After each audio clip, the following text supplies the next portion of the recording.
शांति। आज 26 नवंबर 2024 के महावाक्यों के मनन चिंतन में प्यारे बाप दादा ने कहा, मीठे बच्चे, तुम हो त्रिमूर्ति बाप के बच्चे। तो तुम्हें अपने तीन कर्तव्य याद रहे: स्थापना, विनाश और पालना। बाबा के जो भी सेवाएं हैं, जो इस पुरुषोत्तम संगम युग पर आते हैं, जब बाबा जो सेवाएं करने के लिए, तो जो महारथी बच्चे होते हैं उनकी भी वही सेम सेवाएं हैं। जैसे परिवार का मुखिया होता है तो उसकी सारी जिम्मेवारी, जो वो सेवाएं निभा रहा होता है, कर रहा होता है जिम्मेवारी, तो जो बड़े बच्चे होते हैं या बड़ा परिवार का एक बड़ा बेटा होता है, कोई भी है बड़ा या छोटे भी हो पर जिम्मेवारी लेते हो, तो वो सेम जिम्मेवारियां वो भी निभाएंगे। तो इसलिए यहाँ पे जो महारथी बच्चे हैं, बाबा ने आज महारथी और घोड़ेसवार एक साथ कहा,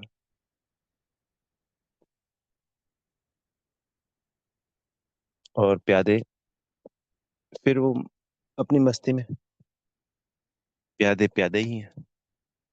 तो बाबा का मुख्य कार्य क्या है?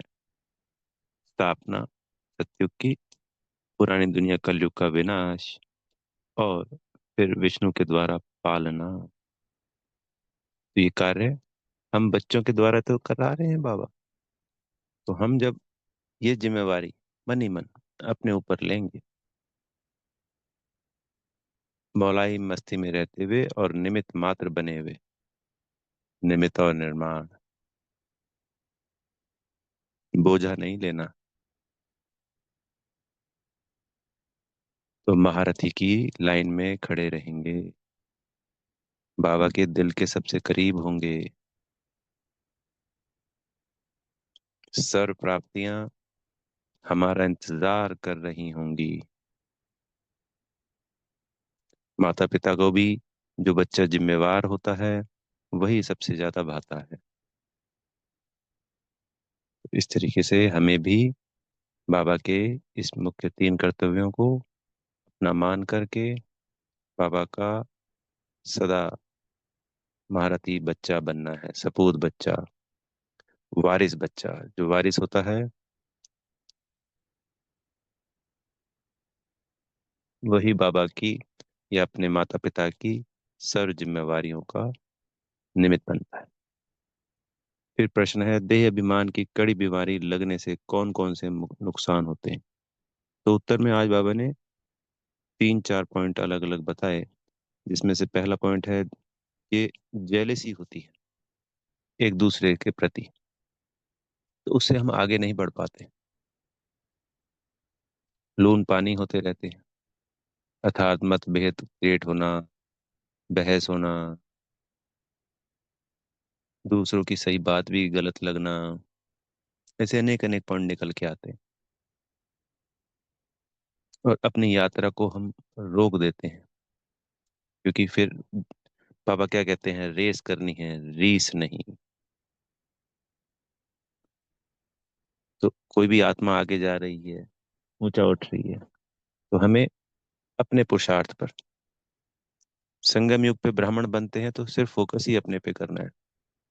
63 जन्म दूसरों पे कर लिया, दूसरों पे करके कहीं कुछ नहीं प्राप्ति होती, सिर्फ नीचे गिरते जाते हैं। जब हम स्वयं को ऊंचा उठाते हैं, स्वयं की रेस स्वयं से करनी है, अपनी शक्तियों को, अपनी क्षमताओं को जगाना है, जो हमें पता ही नहीं है। हमें थोड़ी पता था कि हम देवी देवता थे, हम तो अपने आप को मनुष्य ही मान बैठे थे। ये तो बाबा ने आके बताया। तो जो बच्चे जिम्मेवारी लेते हैं, समझते हैं, तो वही तो फिर देवी देवता संपूर्ण बनते हैं, सूर्यवंशी राजा ही लेते हैं। बाबा ने आज रूहानी ताकत की भी बात करी। तो संसार में सारे कार्य ताकत से होते हैं। तो द्वापर कलयुग में तो है जिस्मानी ताकत, सतयुग त्रेता में है रूहानी ताकत। तो ये रूहानी ताकत पुरुषोत्तम संगम युग पर जितनी जितनी इमर्ज होंगी, उतनी ही प्राप्तियां अधिक होंगी। और वही सूर्यवंशी रजाई में जाएंगे, वही महारथी कहलाएंगे पुरुषोत्तम संगम युग पर। फिर इसमें दूसरा पॉइंट कहा कि वो बेपरवाह रहते हैं, माया उन्हें धोखा देती रहती है, पुरुषार्थ करते करते फां हो जाते हैं और पढ़ाई भी छूट जाती है। तो जब देह अभिमान आता है तो हमें यही नहीं पता होता कि हम क्या गलत कर रहे हैं, क्योंकि देह अभिमान ऐसी चीज है जो ये कहती है कि मैं जो करता हूँ ठीक ही कर रहा हूँ, ठीक ही करता हूँ, मैं ही राइट हूँ। तो कितना ही समझू बच्चा क्यों ना हो, ये जो लाइन आ गई कि मैं ही राइट हूँ, तो वो फिर किसी की परवाह नहीं करता है, बाबा की भी नहीं। बाबा ने कहा आज की मुरली में कि कितने जन्मों जन्म मुझे ढूंढा, पर जब मैं मिलता हूँ तो बाबा के सामने ही हो जाते हैं। तो ये कौन चीज करवाता है? देह अभिमान। तो बड़ा अटेंशन देना होता है, हमेशा निमित्त बनना होता है। ज्ञान किसका? बाबा का। मैं आत्मा किसकी? बाबा की। अगर जिस भी चीज का देह अभिमान में आके, कभी ज्ञान का, कभी धन का, कभी पद पोजीशन का, किसी भी चीज का आ सकता है, वो सब बाबा का है। बाबा ने कहा ना कि सेवाधारी बनकर रहो मुरलियों में। अपने आप को सेवाधारी समझेंगे तो देह अभिमान नहीं आएगा। और निरहंकारी, अभी कल की मुरली में बाबा ने बताया, परसों की में, कि निरहंकार ही निराकारी बन सकता है। तो इस पे पूरा पूरा अटेंशन देना है। तो बाबा ने आज की मुरली में कहा कि जैसे चूहा काटता है तो पता ही नहीं पड़ता है, तो माया चूहा काट लेगी और उसको पता ही नहीं पड़ेगा, पढ़ाई ही छूट जाएगी, अच्छे अच्छे चलते चलते घर बैठ जाएंगे। तो हमें रोज सेंटर पे तो जरूर जाना ही जाना है। वहाँ की वायुमंडल, वहाँ की वाइब्रेशंस बड़ी शक्तिशाली होती हैं। तो रोज वहाँ पे मुरली सुननी ही सुननी है। घर में एक बार दो बार, जितनी बार हो सके हमें मुरली पढ़नी ही पढ़नी है। दिन में मनन चिंतन चलाते रहना है। ये जो बेहद की कल्याण की सेवा है, तो उसमें मनसा सेवा भी करनी है और वाचा सेवा भी करनी है। तभी तो महारथी बनेंगे ना। तो उनको बच्चों को बाबा ने कहा, महारथी बच्चों को होना रहता है इस स्थापना, विनाश और पालना के कार्य में कैसे निमित्त बने।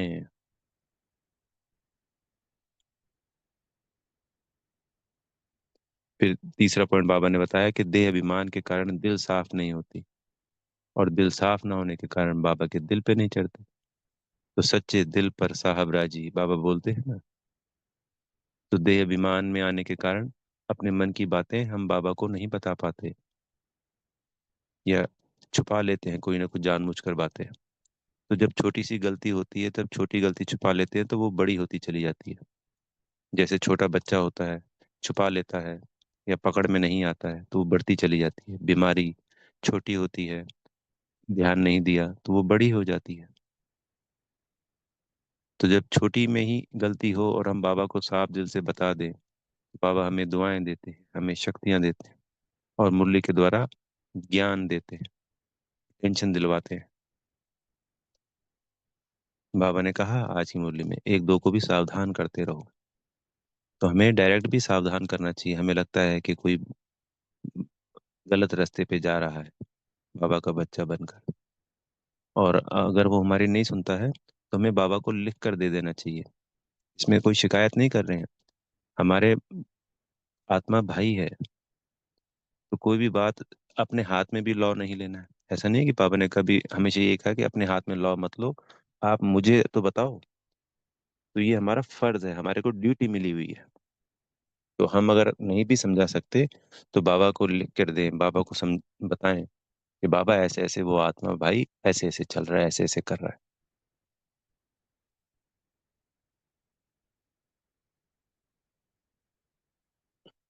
तो फिर बाबा उनको समझा नहीं देंगे मुरलियों के द्वारा।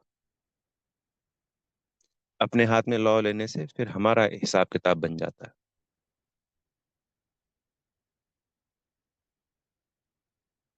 और ये बाबा की श्रीमत है। तो ये पॉइंट था सच्चे दिल पर, साफ दिल पर। तो साफ दिल सदा रखनी है।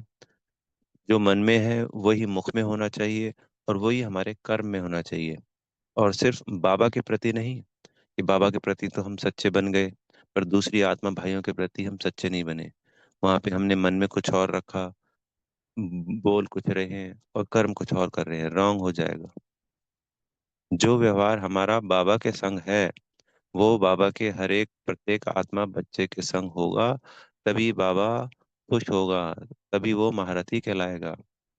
ब्रह्मा बाबा का उदाहरण जो बाबा देते हैं, तो बाबा ने प्रत्येक बच्चे की पालना, कोई कैसा भी यज्ञ में हो, एक समान करी, एक समान दृष्टि रखी हर बच्चे के प्रति। साफ दिल सिर्फ बाबा के प्रति नहीं, हर आत्मा के प्रति।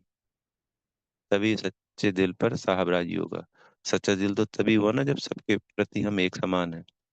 सबके प्रति जब अलग अलग हो गए तो सच्चा दिल कहाँ रहा।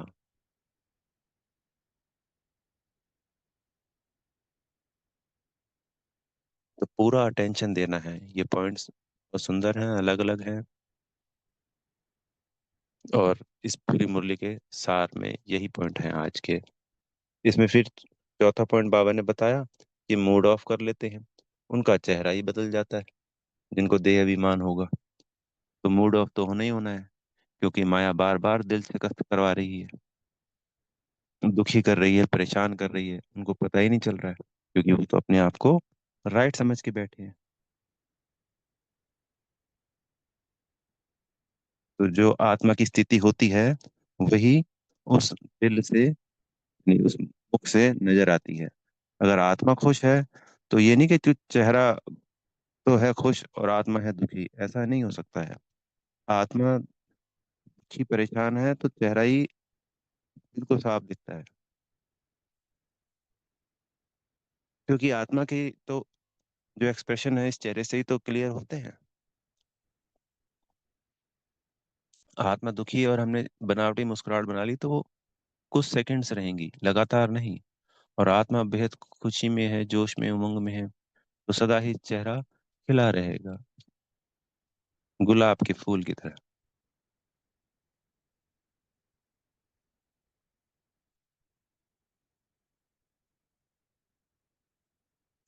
तो फिर बाबा ने आज की मुरली में याद की यात्रा के लिए कहा। जितनी शक्तिशाली आत्मा होगी, उतनी ही याद में रहेगी। जितनी याद होगी, उतनी ही शक्तियां रिसीव करेंगी, और फिर उतनी ही वो सेवाएं करेंगे।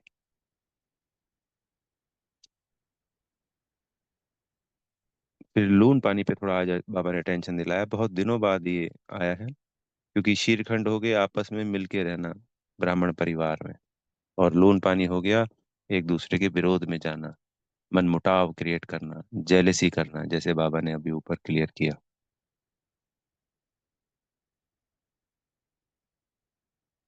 तो हमें बाबा की श्रीमत का पालन करते रहेंगे, कहीं कोई दिक्कत नहीं आएगी। जहां बाबा की श्रीमत का हमने अटेंशन हटाया अपने आप पर से, उसी वक्त रॉन्ग यात्रा शुरू हो गई, और कभी पता ही नहीं चलेगा कब खड्डे में गिर गए। चाहे वो कोई विकार में चले गए, चाहे वो पढ़ाई छूट गई संशय में आकर के।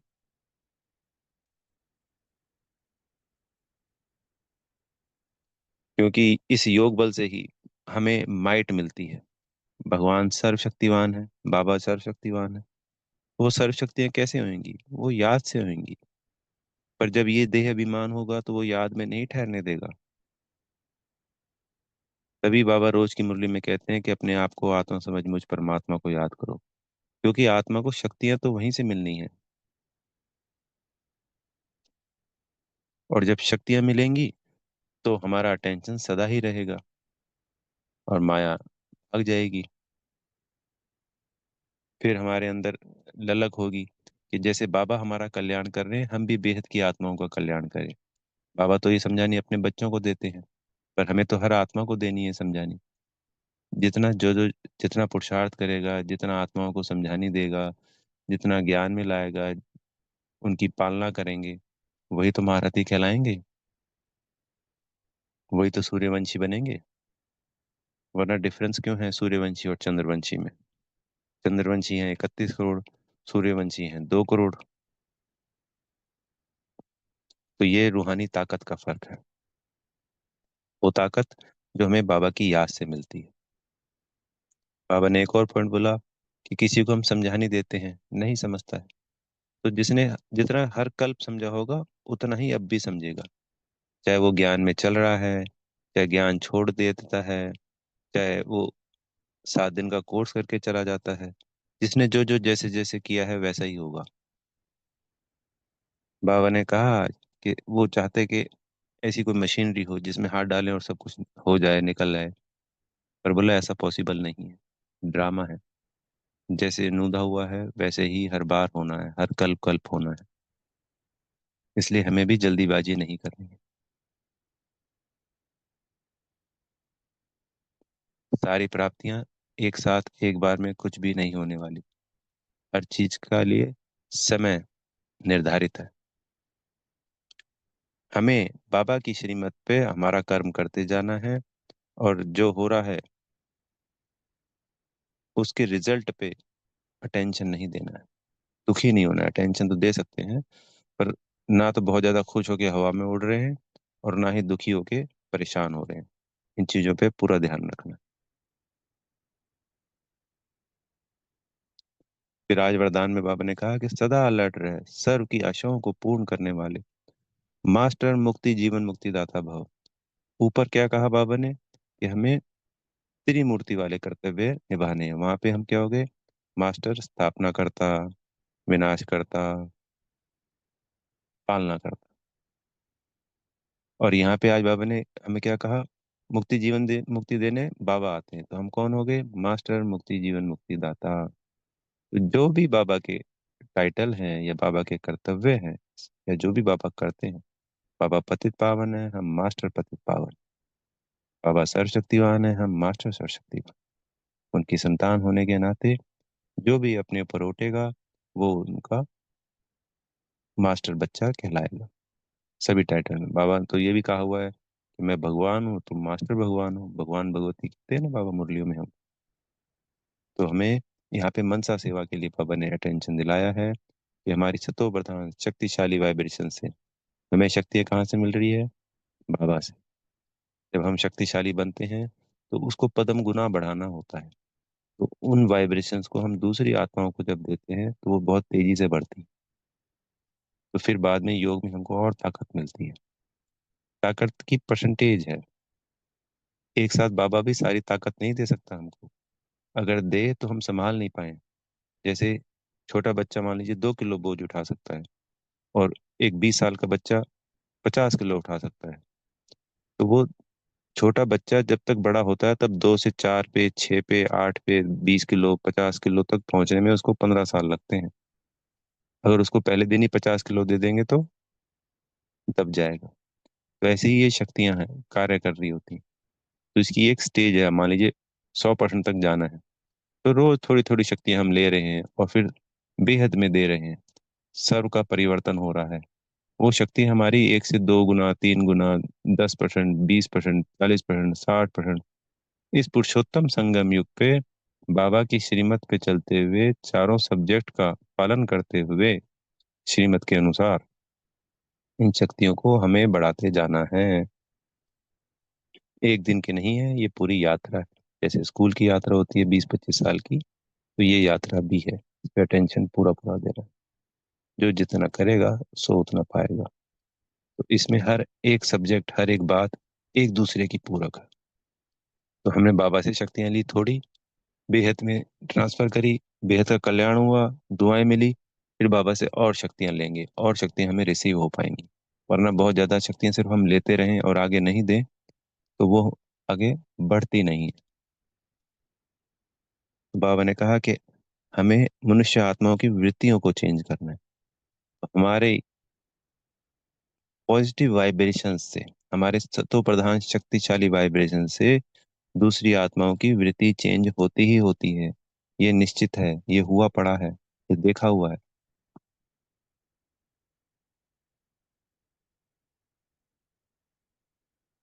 तो ये है जिम्मेवारी की स्मृति सदा अलर्ट बना देगी। तो जैसे आत्माओं को मुक्ति, जीवन मुक्ति का दान देना है। तो बाबा ने आज जिम्मेवारी होगी ना, मास्टर मुक्ति जीवन मुक्ति दाता, स्थापना पालना विनाश वाला कार्य के लिए भी बाबा ने आज कहा। तो जो जिम्मेवारी लेता है, ओटता है, वही महारथी सूर्यवंशी राजाई में जाएगा। और बाबा ने वरदान में कहा है कि हमें हर आत्मा का कल्याण करना है, अपनी शुभ भावनाओं से, शक्तिशाली सतो प्रधान वाइब्रेशन से दूसरी आत्माओं की वृत्तियों को चेंज करना है। फिर स्लोगन बहुत सुंदर है, मुरलीधर की मुरली पर देह की भी सुध बुध भूलने वाले ही सच्चे गोप गोपियां हैं। तो कहते हैं कि श्री कृष्ण जब मुरली बजाता था तो गोप गोपियां अपने सारे कार्यों को छोड़कर बेसुध होकर दौड़ती चले जाती थी उस श्री कृष्ण की मुरली पर मंत्र मुग्ध होकर के। तो ऐसे ही शिव बाबा की मुरली को सुनते वक्त हम अगर इस देह भान से परे चले जाएं, आत्मिक स्थिति में स्थित हो जाएं और उसमें मग्न हो जाएं, तो वही सच्चे गोप गोपियां कहलाएंगे। जब हम बाबा की श्रीमत को पालन करते रहेंगे, ज्ञान योग धारणा सेवा में चलते रहेंगे, तो वो समय भी आएगा कि बाबा की मुरली में हम मंत्र मुग्ध होकर सुध बुध खो बैठेंगे। और उस गोप गोपी के अतीन्द्रिय सुख की प्राप्ति इसी पुरुषोत्तम संगम युग पे हम सब बच्चों को होने वाली है। अच्छा, ओम शांति। बेहद का धन्यवाद आप सब आत्मा भाइयों का। पहले पहले मेरे प्यारे मीठे बाप दादाजी का पद्म पदम धन्यवाद। आप सभी आत्माएं सदा बाबा की सर्व जिम्मेवारियों में मास्टर बन सूर्यवंशी राजाई में जाने वाले दिव्य अलौकिक आत्मा है, और बाबा की मीठी मीठी मुरली में मंत्र मुग्ध होकर सुध बुध खोकर